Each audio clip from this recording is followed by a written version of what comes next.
À l'ESMO, on a eu des résultats en session présidentielle extrêmement importants qui ont été applaudis et ovationnés par l'ensemble de la salle, puisqu'il s'agit des résultats d'une étude Keynote qui vient mettre un nouveau standard en première ligne des cancers urothéliaux, métastatiques ou localement avancés qui n'ont jamais été traités.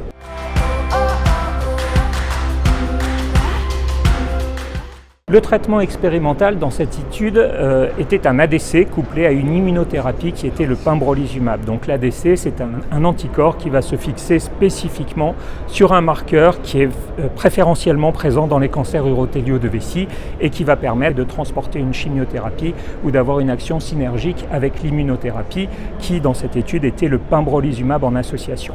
Le bras standard était une chimiothérapie de type cisplatine et gemcitabine.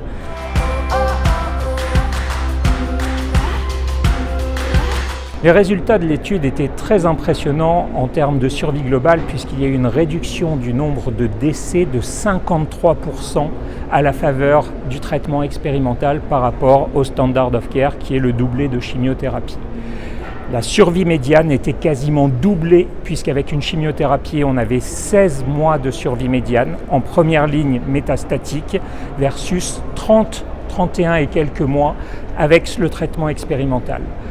Donc, compte tenu de ce profil de tolérance et du bénéfice important observé en survie globale et en survie sans progression, cette association devient le nouveau standard of care en première ligne des cancers urothéliaux métastatiques ou localement avancés jamais traités.